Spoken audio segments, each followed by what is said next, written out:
और चलिए अब खबर नेपाल से। नेपाल में अब शांति के आसार हैं। नई सरकार के गठन पर चर्चा हो रही है, लेकिन नेपाल में सत्ता की बागडोर किसे मिलने जा रही है, सत्ता की रेस में कौन कौन शामिल है, इन्हीं सब सवालों का जवाब दे रही है हमारी ये रिपोर्ट।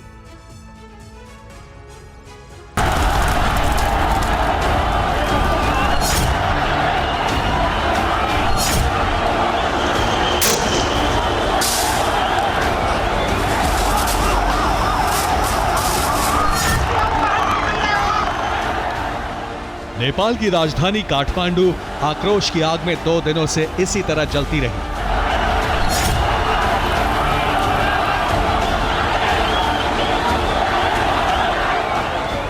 दो दिनों के बाद हिंसक प्रदर्शन तब शांत हुआ जब शासन की बागडोर नेपाल की सेना ने अपने हाथ में ले ली।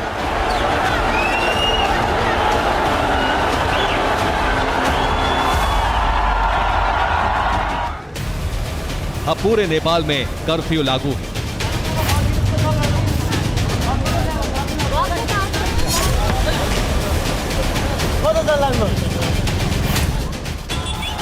दो दिनों तक जो हिंसा हुई उसमें काठमांडू की सूरत बदल गई। हर तरफ आगजनी, तोड़फोड़ और लूटपाट की तस्वीरें दिखी।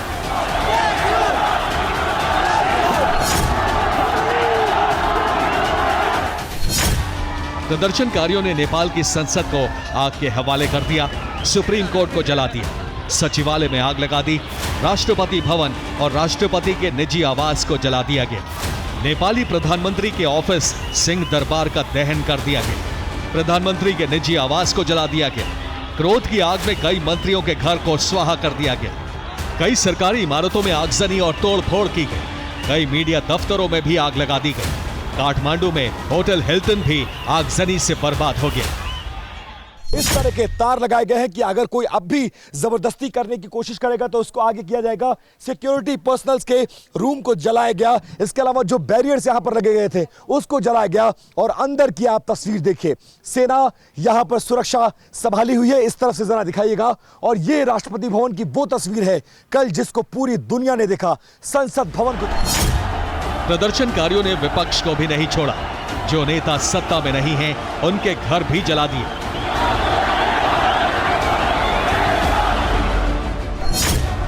इनमें नेपाल की पूर्व राष्ट्रपति विद्या देवी भंडारी, नेपाल के पूर्व प्रधानमंत्री पुष्प कमल दहल प्रचंड, पूर्व प्रधानमंत्री माधव कुमार और नेपाली कांग्रेस के नेता गगन थापा के घर को भी आग के हवाले कर दिया।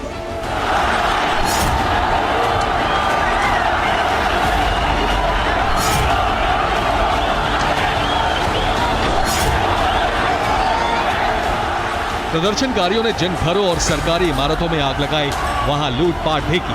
सेना ने लूटपाट करने के आरोप में 27 लोगों को गिरफ्तार किया है।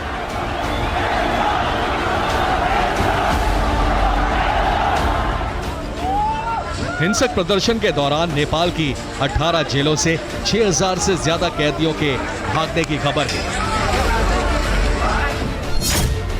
हिंसा और उत्पात की वजह से पशुपतिनाथ मंदिर को बंद कर दिया गया है।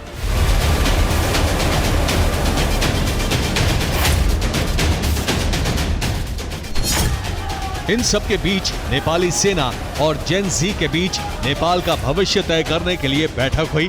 इस बैठक में जेन जी ने नेपाल की पूर्व मुख्य न्यायाधीश सुशीला कार्की को अंतरिम प्रधानमंत्री बनाए जाने की वकालत की है। ऐसे में सुशीला कार्की नेपाल की अंतरिम प्रधानमंत्री बन सकती हैं। जिस सुशीला कार्की के नेपाल की अंतरिम प्रधानमंत्री बनने की संभावना है, वो कौन है, अब इसे जानते हैं। सुशीला कार्की नेपाल की पहली महिला मुख्य न्यायाधीश रह चुकी हैं। उन्होंने अपने करियर की शुरुआत शिक्षक के रूप में की और बाद में सुप्रीम कोर्ट की जज बनी। कार्की भ्रष्टाचार के खिलाफ सख्त रुख रखती हैं। उनकी छवि बेहद साफ सुथरी और ईमानदार वाली है। वो 2006 में संवैधानिक मसौदा समिति की सदस्य भी रह चुकी हैं। उन्होंने वाराणसी के BHU से राजनीतिक विज्ञान में मास्टर किया है।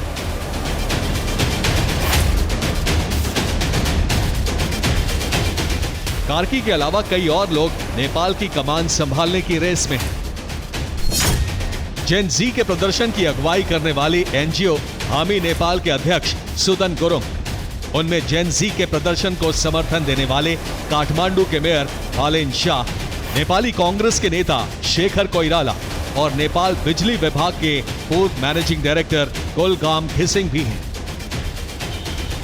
हालांकि अब जेन जी का रुझान सुशीला कार्की की तरफ ज्यादा है। ऐसे में आने वाले वक्त में सुशीला कार्की नेपाली शासन की बागडोर संभाल सकती है। Bureau report, TV9 Bharat.